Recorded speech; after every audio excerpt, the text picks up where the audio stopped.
E aí, pessoal, tudo bem? Vamos começar? Vamos lá. Quero começar me apresentando aqui. Meu nome é Samuel Dumaresque de Souza. Eu sou analista de dados lá do Parque Metrópole. Sou assessor de dados de lá. Sou estudante de graduação da UFRN. Sou bolsista em gestão de projetos pela Google. E agora sou bolsista em Business pela Harvard Business Publishing.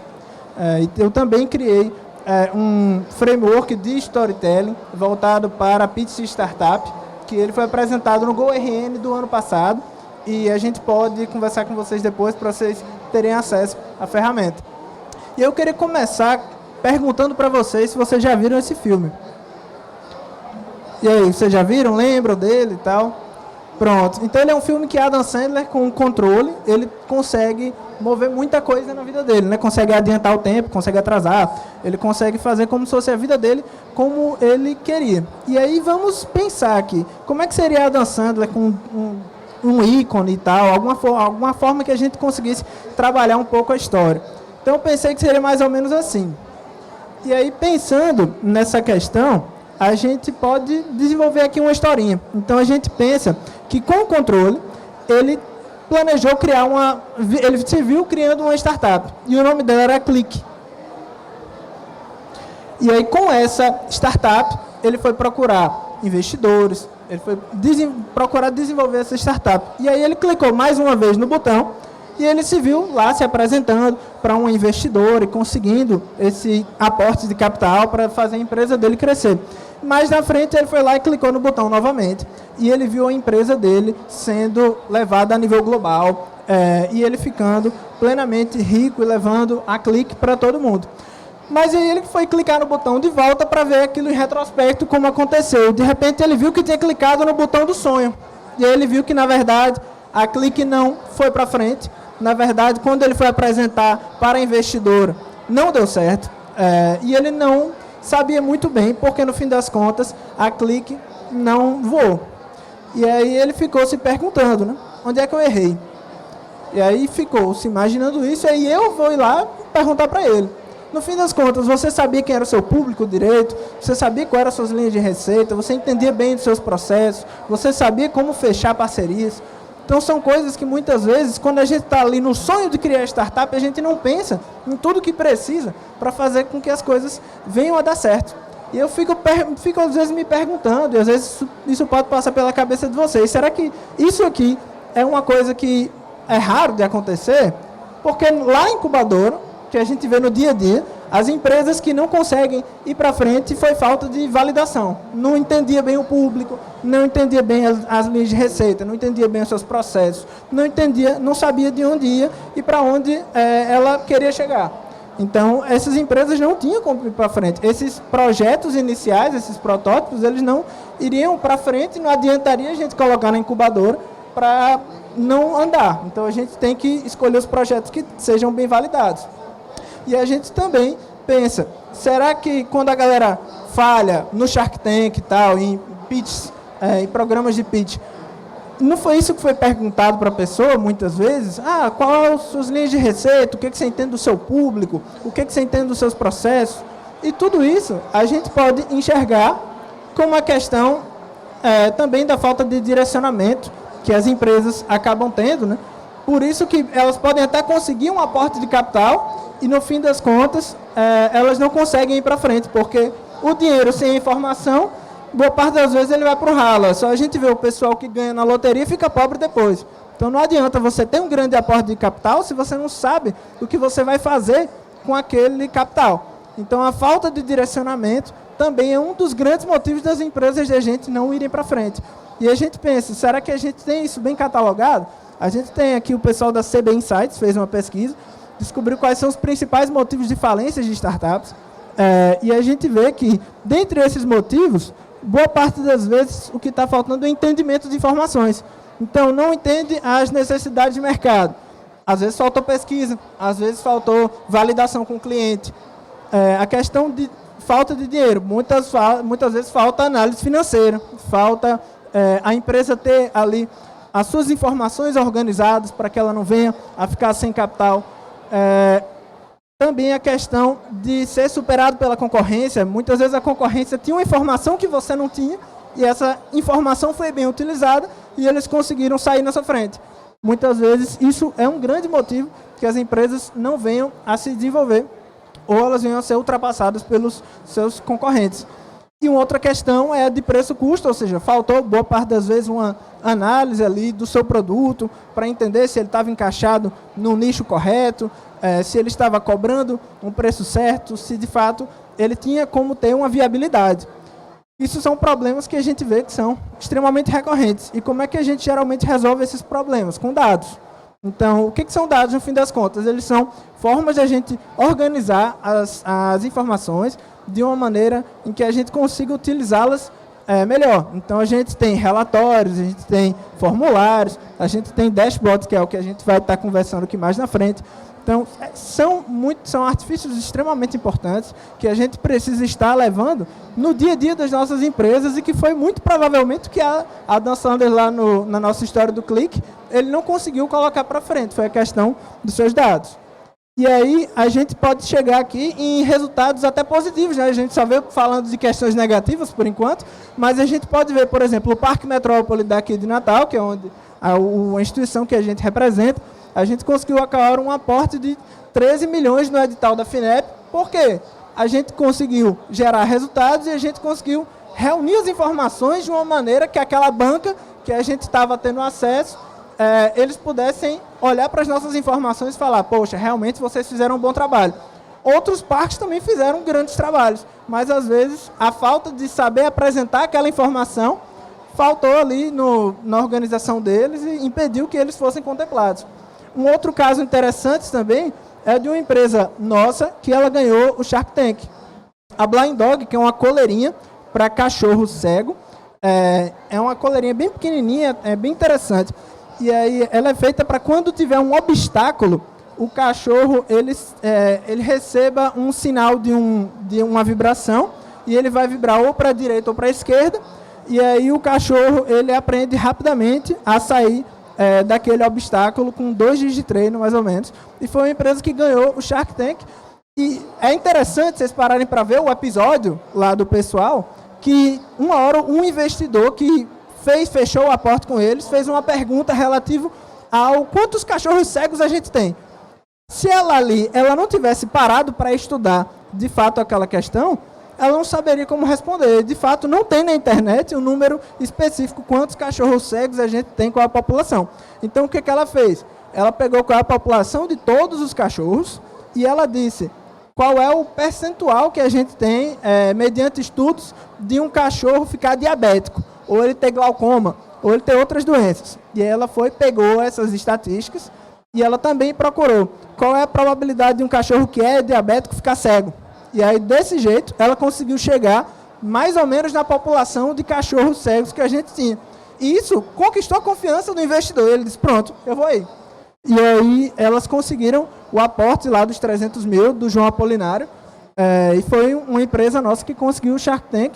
Foi um grande marco. Então, foi uma empresa que, porque souberam organizar bem as informações, eles conseguiram chegar nesse resultado.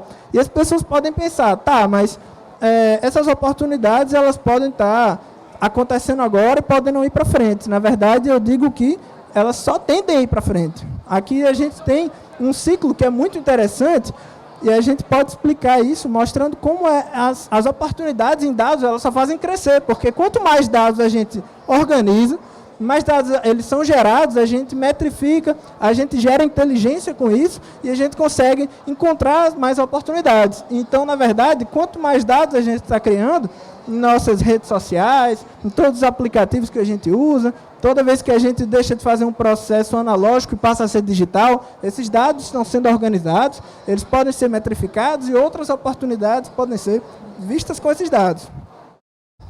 Então, a gente pode pensar aqui nos motivos que a gente apresentaria para o Adam Sandler para ele passar a estudar esses dados. Para ele começar a pensar, poxa, no fim das contas, você me disse que eu preciso saber algumas coisas, mas fale um pouco mais sobre isso. Então a gente pode começar aqui pelo nosso primeiro motivo, que o melhor dia para começar a trabalhar com dados foi ontem. E a gente tem que pensar muito bem nisso, porque amanhã vai ter muito mais dados para serem trabalhados, mas as pessoas também vão ter aprendido a trabalhar com dados e a gente vai ficando para trás. Então, é por isso que hoje em dia as carreiras na área de dados, analista de dados, cientista de dados, elas vêm crescendo tanto e a gente precisa saber de como isso é importante. E aí a gente vai pensando, né? Uma startup, ela precisa testar e validar para que ela consiga chegar longe, ela consiga validar ali o seu produto para que ela se torne uma empresa consolidada. E como é que a gente vai validar se a gente não faz um formulário, se a gente não faz uma pesquisa? Não tem como a gente ir para frente. Eu, particularmente, sou muito crítico de cursos de inovação que eles não começam ensinando a pessoa a juntar informações ali desde a exploração do problema. Não é você criar sua solução e você buscar estudar. Não, você tem que pensar desde o problema que você está analisando, você tem que juntar informações onde tiver aquilo ali. Por exemplo, você está criando um aplicativo de delivery de feira. E aí você diz, tem um estudo nacional sobre aplicativos de delivery de feira. E aí a gente pode pensar, poxa, é um estudo interessante? Sim, é um estudo interessante. Mas será que o recorte dele para o Rio Grande do Norte não seria mais importante? Então a gente pode usar essa questão do delivery de feira, esse estudo nacional, para a gente conseguir criar boas perguntas. E aí, com essas boas perguntas, a gente faz aqui um formulário, a gente faz alguma coisa mais interna para a gente chegar no público da gente de fato, para a gente conseguir validar bem esses trabalhos. E a gente pode pensar, além disso, que as validações das empresas, elas vão ser cobradas nas incubadoras, elas vão ser cobradas em instituições que estão lá também para nos auxiliar. E aí as pessoas podem pensar, mas eu não sou de uma startup, eu sou psicólogo, como é que eu vou trabalhar com dados? Na verdade, todo mundo pode trabalhar com dados. Um psicólogo, ele precisa saber reunir informações para que ele possa dar um bom tratamento. Não sei se vocês conhecem um médico chamado Ben Carson, que ele escreveu um livro chamado Risco Calculado. E nesse livro, ele mostra uma forma que ele tem de tomar decisões. Então, quando ele está ali no meio de uma cirurgia de cérebro, ele pensa, ele faz 4 perguntas, mediante uma situação. Ele pensa, se eu fizer isso aqui, qual é a melhor coisa que pode acontecer? Se eu não fizer, qual é a pior coisa? Se eu fizer, qual é a pior coisa que pode acontecer? Se eu não fizer, qual é a melhor coisa que pode acontecer? E se eu não fizer, qual é a pior coisa que pode acontecer? Então ele pensa em todas essas questões e aquilo ali ele não usou uma planilha. Ele não foi parar para ler uma planilha ali no momento. Na verdade, ele tinha os estudos que ele vinha fazendo, mas ele não tomou aquela decisão no mero acaso. Ele sabia mais ou menos, ele tinha estudado o caso e ele tinha pensado, se eu me deparar com essa situação, eu tenho que pensar bem no que pode acontecer daqui para frente. Isso é uma forma de utilizar dados, mesmo para pessoas que não trabalham diretamente com planilhas, com formulários, com formatos mais diretos e estruturados, o que a gente entende por dados e planilhas de Excel, que é boa parte das vezes o dia a dia que a gente vê com os dados. E aí a gente vai para o segundo ponto, para as pessoas que querem desenvolver uma startup, mas eles pensam muito no propósito social e na mudança de vida das pessoas. E aqui eu posso mostrar 2 casos de empresas que trabalham muito próximos da gente. Uma delas é a Mindforce, é uma empresa que está começando agora lá na incubadora. E eles trabalham com uma ideia de que, por exemplo, a gente vai fazer uma palestra aqui igual a essa, e antes de vocês entrarem na palestra, vocês iam colocar dentro do aplicativo como é que estaria a saúde mental de vocês como se fosse uma árvore. E aí a árvore menos saudável, você não estava tão bem, e uma árvore mais verdejante, mais saudável, você estaria melhor. E aí no começo da palestra, no começo dali do bate-papo, a pessoa que iria conduzir iria receber essa árvore. E aí iriam saber como é que está mais ou menos a saúde mental das pessoas que estão ali. O outro pessoal que trabalha com a gente, e realmente são fera nisso, é o pessoal da Weiaba. A gente gosta muito do trabalho deles. Eles têm um sistema de gestão para auxiliar terapeutas que trabalham com crianças com autismo. Então a gente vê um trabalho que um sistema de gestão ele é basicamente organização de informações para você utilizar de uma boa maneira. Então, uma empresa dessas, ela está utilizando um artifício de organização de dados para fazer diferença no dia a dia desses profissionais que impactam tanto na vida das crianças ali, na vida das pessoas que estão ali desenvolvendo aqueles trabalhos. Então é interessante como eles têm esse propósito e a gente vê eles passando da hora, eles trabalhando lá muito, sempre eles estão com muito sorriso no rosto, porque a gente sabe que eles têm um propósito muito forte e a gente sabe que o que eles estão entregando, eles sabem do impacto da vida que eles fazem nas pessoas. E aí a gente pode também pensar que isso deve custar muito caro, mas na verdade é possível mudar sem custar. E aí eu trago o exemplo de um cara chamado William Deming, que ele é um estatístico muito conhecido, que ele foi para o Japão pós Segunda Guerra Mundial. O Japão estava quebrado e ele tinha a missão de resolver a indústria do Japão. E aí ele foi vendo que o pessoal nas fábricas, os operários, eles viam que aquele produto era de baixa qualidade, mas eles não podiam parar a esteira. E aí ele chegou para os operários e foi ensinando ali para eles que eles precisavam sim parar a esteira quando eles vissem um problema e eles precisavam anotar qual era esse problema. Então ele não precisou gastar com um departamento caríssimo e fazer grandes contratações de gênios para conseguir resolver o problema da indústria do Japão. Ele só deixou que os operários fossem lá e parassem a máquina quando falasse, está aqui um problema. E aí fosse anotado e fosse resolvido aquele problema. E aí o Japão, em poucos anos, passou a ser uma indústria fortíssima, que começou todos esses trabalhos ali com essa pequena questão, sem precisar gastar nada. E eu conheço muitas empresas que são aí muito grandes, que utilizam apenas ferramentas gratuitas para analisar os dados. E principalmente as startups, elas não precisam estar pagando um software para conseguir analisar seus dados, para conseguir organizar suas informações. Hoje em dia a gente tem ferramentas muito simples para a gente trabalhar com isso. Se o pessoal quiser, inclusive, que eu fale mais sobre isso lá no final, nas perguntas, eu posso falar um pouquinho sobre essas ferramentas. E o pessoal que também quiser me procurar no Instagram para conversar sobre isso, eu também posso ali dar um direcionamento mediante o que você precisar no seu trabalho. E aí a gente também pode estar pensando, né?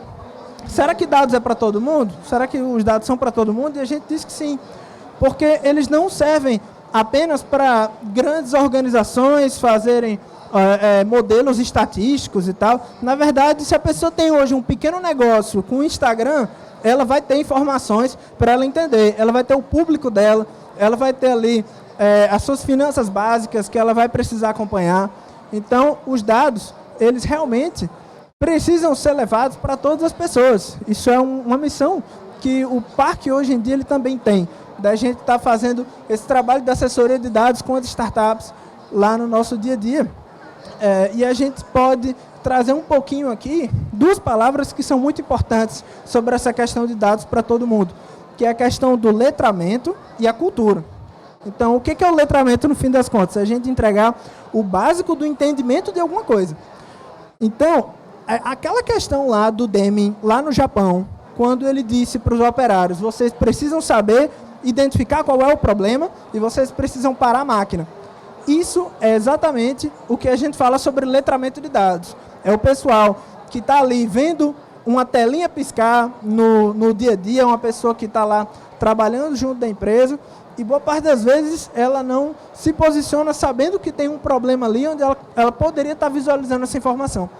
E aí isso é muito a questão do letramento. E em relação à cultura, também naquele caso do Deming, o professor Clayton Christensen, lá da Harvard Business School, ele escreveu um livro chamado Dilema da Inovação, que ele pegou aquela ideia de você não ir pelo departamento, você ir, na verdade, pela cultura, e ele trouxe aquilo para o desenvolvimento da inovação.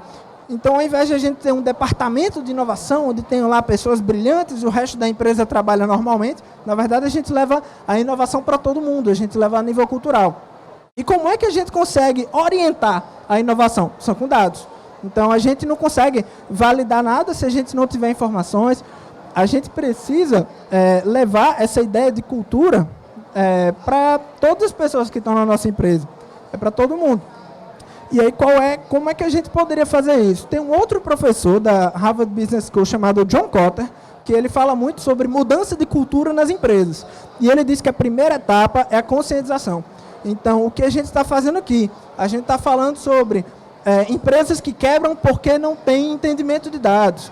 No momento que a gente mostra casos positivos de pessoas que souberam ali organizar algumas informações, que a gente não paga nada por isso, que é para todo mundo. A gente está trazendo um discurso de conscientização para as pessoas sobre os dados.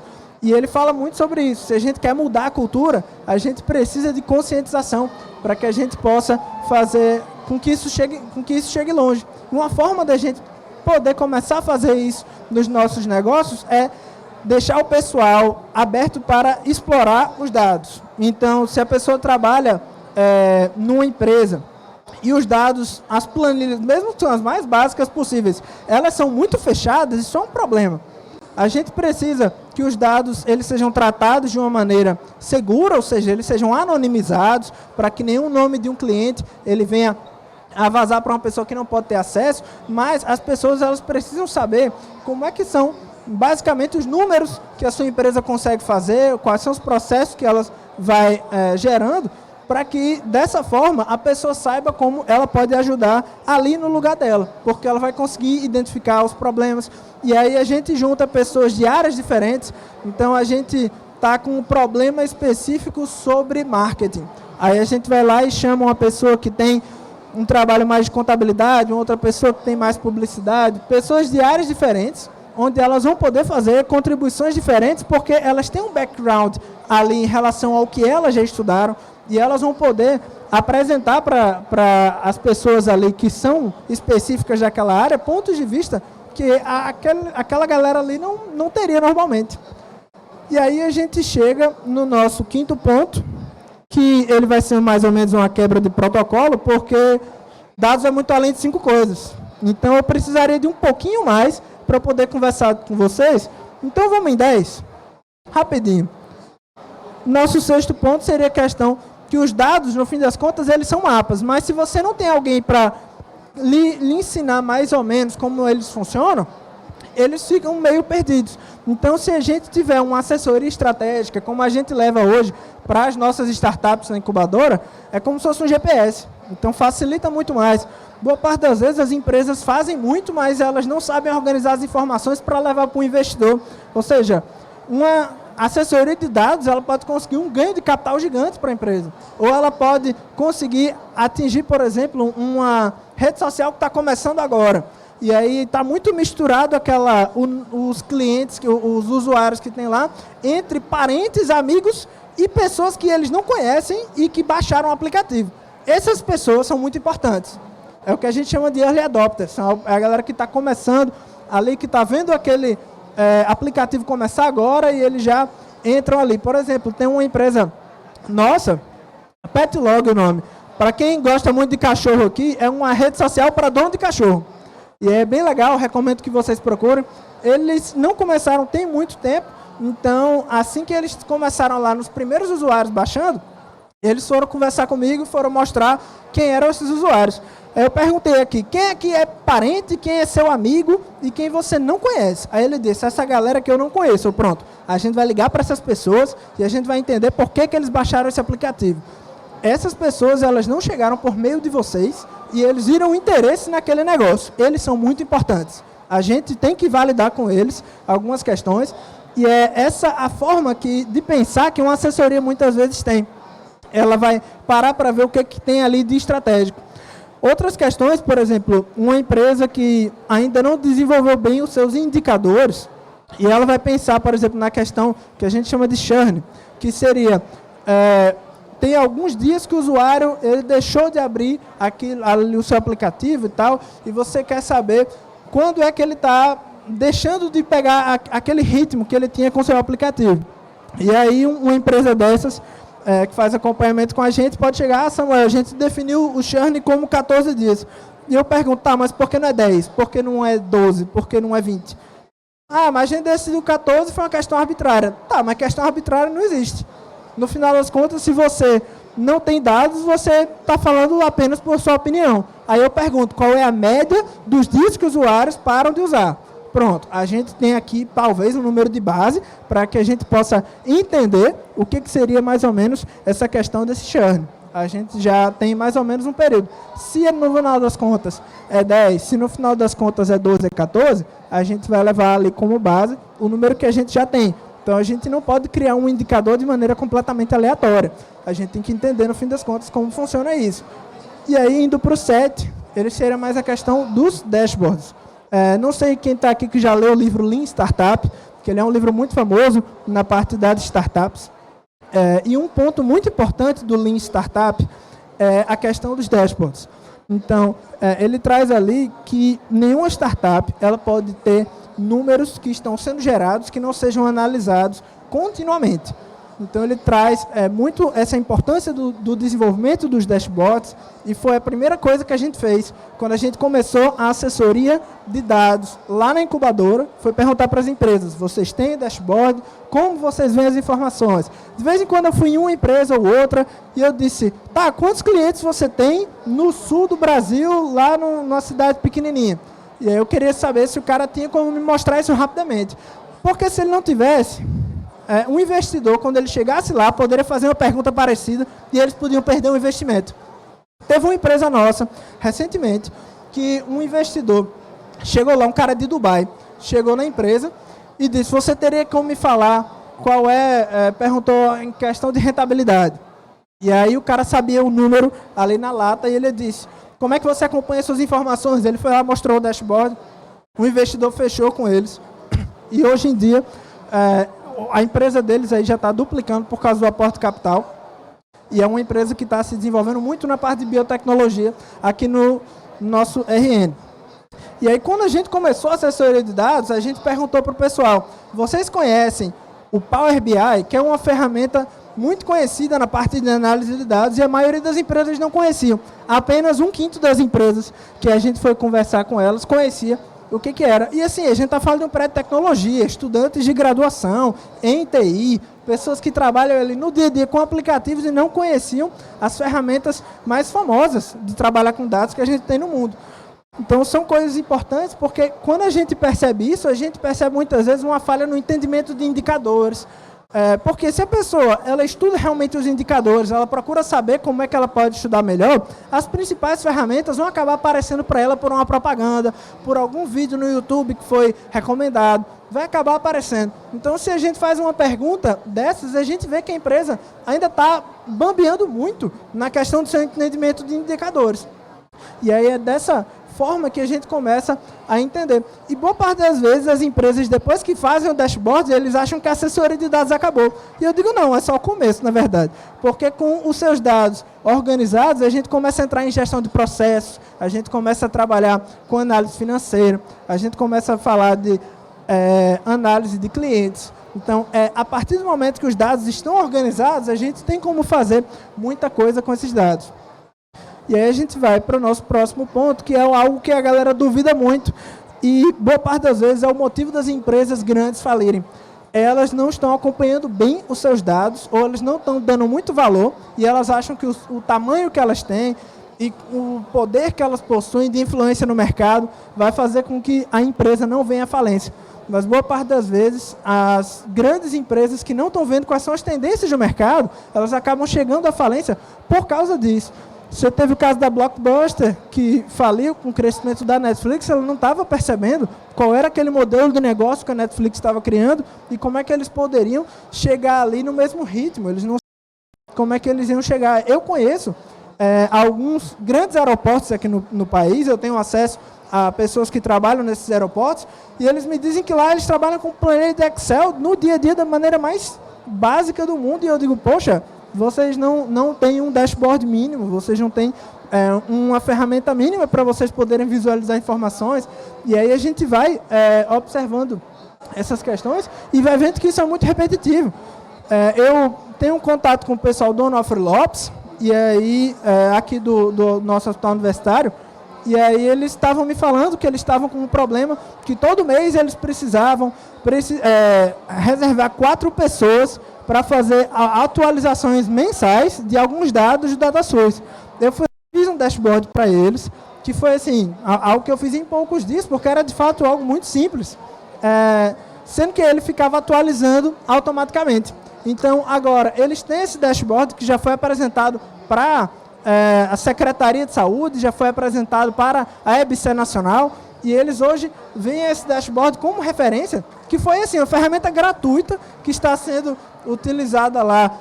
E hoje em dia eles têm autonomia de estar atualizando.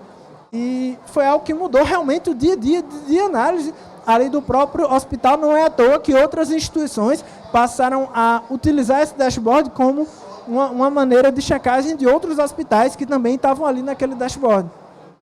E aí, quando a gente percebe que as grandes empresas, se eles não tiverem entendimento dos seus dados, eles também vão falir, a gente compreende a importância de tudo isso e a gente vê que a gente não pode estar trabalhando os dados isoladamente. Eles, do mesmo jeito que a gente fez aqui, uma história só, a gente trouxe um problema de uma pessoa que precisava analisar os dados, e a gente mostrou aqui os motivos e tal, e a gente fez toda uma linha para mostrar informações, da mesma forma que a gente conversou aqui sobre motivos de empresas falirem, a gente mostrou gráfico, a gente foi trazendo essas informações, e era o objetivo da gente, era que vocês saíssem daqui com o entendimento dessas informações, com a urgência do entendimento dos dados. Da mesma forma, é o que a gente está mostrando aqui, que os dados eles precisam ser como um quebra-cabeça.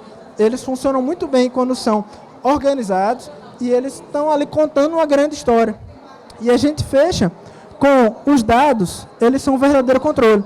Então, no fim das contas, o Adam Sandler, lá no Click, ele estava com o controle na mão, achando que ele poderia fazer o que ele quisesse ali, com aquele controle, que ele estava controlando a vida dele, e que no fim das contas a gente vê no próprio filme que muita coisa dá errado, porque ele não tinha muito entendimento sobre o que poderia acontecer com aquilo. Mas os dados, eles trazem um entendimento pleno da situação, e a gente pode ter muito mais controle com tudo isso. E aí eu termino por aqui. Queria agradecer muito a vocês. Ok, terminei o slide, mas queria agradecer muito ao pessoal que está aqui. Queria que vocês pudessem fazer algumas perguntas. Muito obrigado a todos. Você acha que a médio prazo a produção de dados vai ter um ápice? Bom, o que a gente pode entender é que anos atrás a gente achava que iria se chegar nesse ápice.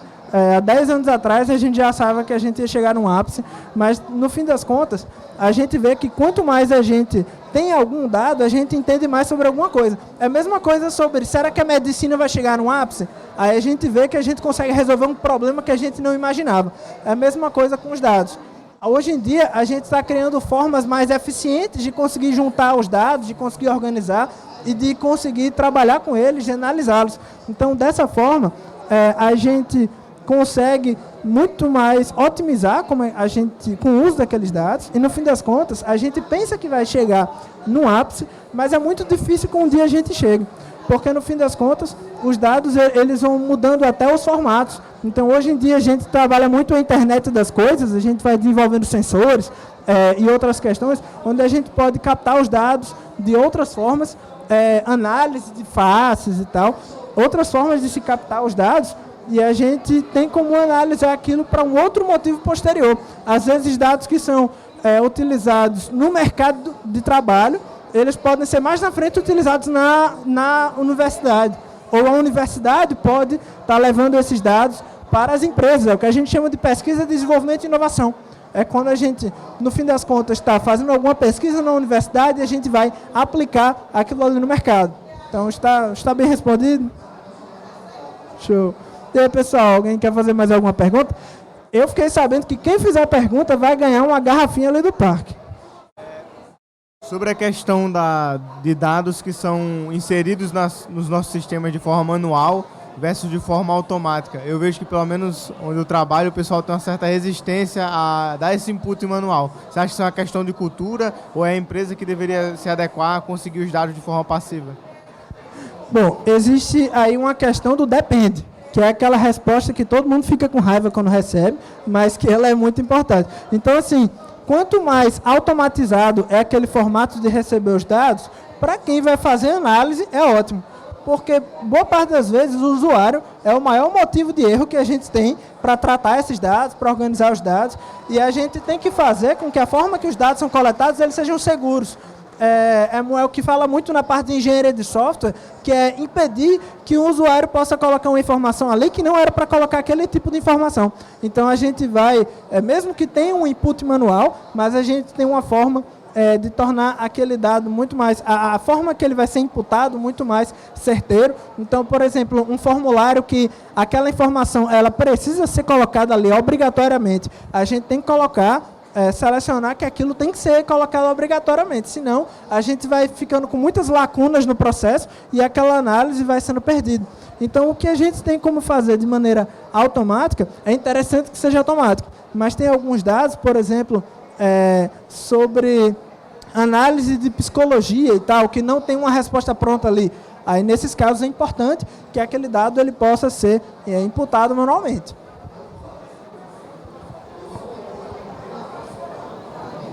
E aí, pessoal, mais alguma pergunta?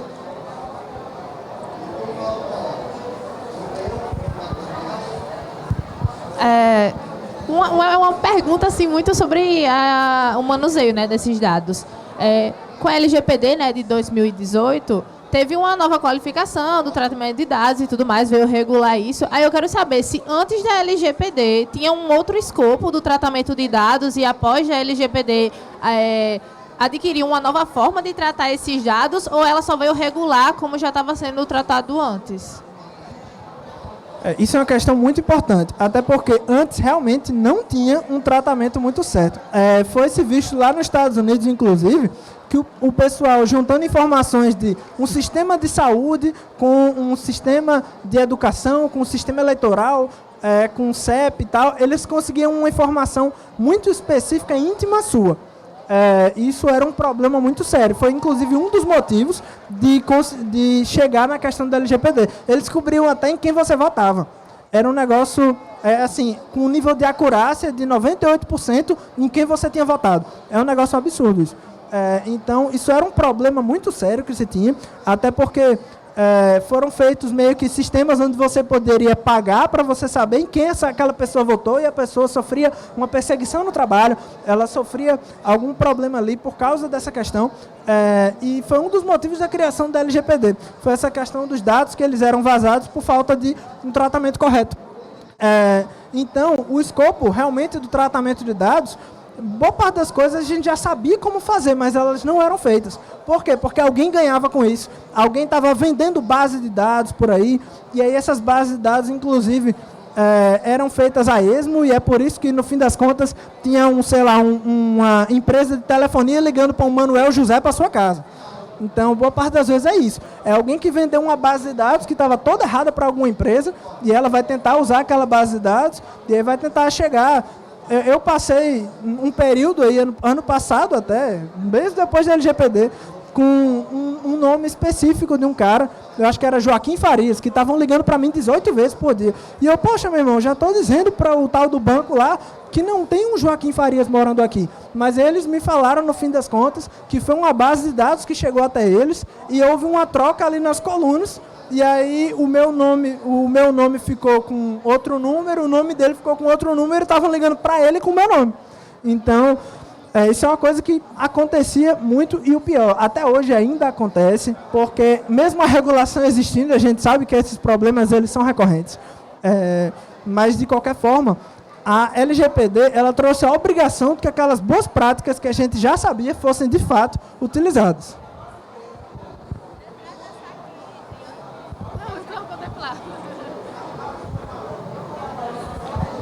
Olá, boa tarde. Se fala muito sobre coleta de dados, dados estruturados, como fazer, como coletar, como traduzir, mas pouco se fala sobre como transformar esses dados de uma forma entendível, contar histórias sobre dados, né? E aí, quais são as melhores práticas? Parar de usar o famoso gráfico de pizza e começar a usar outros, entendeu? Acho que falta um pouco a gente saber que gráficos estão disponíveis e como a gente pode usar esses gráficos. Sim, certamente. Inclusive tem um livro que eu recomendo muito que vocês procurem, chama de Storytelling com Dados, e ele fala exatamente sobre essas boas práticas, sobre o uso e como a gente vai apresentar a informação. Então, assim, acho que vocês todos aqui conhecem, mais ou menos, que é um gráfico de pizza, né? Ou seja, ele é um gráfico circular, onde a gente tem as fatias mostrando as distribuições dos dados. E aí alguém pode chegar e usar um gráfico de pizza para mostrar uma análise anual. E aí ficam 12 fatias aqui, fica um negócio ridículo, não tem como se utilizar, podendo usar um gráfico de linha, que todo mundo consegue entender que aquilo ali é periódico. E o que a gente tem muitas vezes é um uso feito de maneira pensada para que as pessoas não entendam direito. Então, lá no IMD, a gente tem uma matéria de ética e dados, que é extremamente interessante, e ela fala exatamente sobre o uso que as pessoas fazem, por exemplo, de emissoras para candidatos específicos, e aí elas querem mostrar uma informação de, por exemplo, isso assim, a professora, mesmo fora do período eleitoral, ela mostra muito isso. Uma emissora que apoiaria um candidato, esse candidato está atrás das pesquisas. Aí ela faz com que aquele gráfico ele pareça que está muito mais próximo. E aí outra emissora que apoia o candidato que está na frente nas pesquisas vai fazer com que aquele gráfico fique muito mais distante, para que ele pareça que está muito mais na frente. Ou apoia um terceiro lugar e vai diminuir os dois primeiros e vai fazer com que o terceiro lugar esteja mais próximo. Então, isso é muito comum no mundo inteiro, as pessoas utilizarem os dados e utilizar a forma de organizar esses dados e apresentar esses dados com o intuito de querer apresentar alguma coisa que não era o transparente, ali que não era a proporcionalidade normal que tinha que ser apresentado. Então, é interessante porque esse livro Storytelling com Dados, ele foi criado para mostrar para as pessoas essa questão, e ele fala um pouquinho mesmo de como as pessoas muitas vezes são enganadas por causa de uma apresentação de dados. O problema é que as pessoas que fazem esse uso com intuitos errados, eles acabaram pegando o livro para aprender como é que fazia isso de maneira errada. É a mesma coisa do livro do Schopenhauer sobre como você vencer um debate sem ter razão. Ele estava pegando ali estratégias que o pessoal utilizava para poder mostrar que um canastrão, falastrão e tal, ele está criando alguma coisa ali para te enganar, e ele está usando artifícios retóricos. No fim das contas, o livro era feito para ensinar para as pessoas a não serem enganadas, mas os enganadores compraram para enganar mais. Então, é a mesma coisa nessa questão da organização dos dados. Existem livros que eles mostram como apresentar aquilo da forma correta, como aquele dado ele pode ter uma apresentação enviesada, e é muito importante a gente entender isso, principalmente depois que os enganadores aprenderam mais. Então, a gente tem que entender ainda mais sobre isso. E quanto a essa questão do você mostrar para as pessoas o dado de uma história assim e tal, podem baixar um arquivo que eu vou estar falando aqui para vocês, bit.ly/stopcanvas, que é o Story Pitching Canvas que eu tinha criado. Se alguém não pegou, pode falar comigo depois. E quem quiser pode me procurar no Instagram, eu mando também o arquivo para a pessoa. Também posso mandar alguns dashboards que a gente vê trabalhando, são questões de dados públicos que podem ser apresentados. Vocês querem entender mais ou menos como funcionam esses dashboards. E acredito que seja uma forma que a gente possa fazer de estar trazendo aqui para vocês algo que vai dar continuidade após a palestra, que é o nosso objetivo aqui.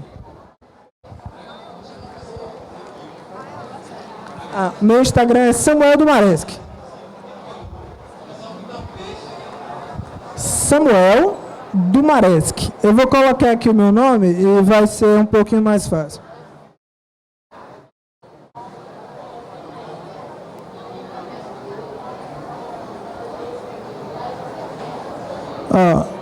Esse aqui junto, Samuel Dumareschi.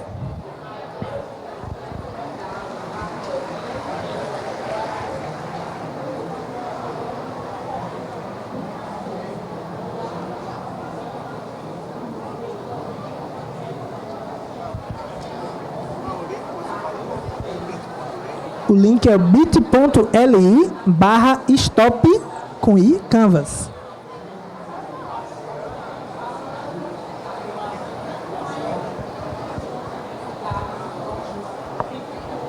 E aí, pessoal, mais alguma pergunta? Tudo tranquilo? Quem perguntou, só falar comigo, pode receber a sua garrafinha lá no stand do Parque Tecnológico. Mas, tudo tranquilo. Vamos concluir aqui, que já está no nosso tempo. Muito obrigado pela presença de todos. Espero que todo mundo tenha gostado.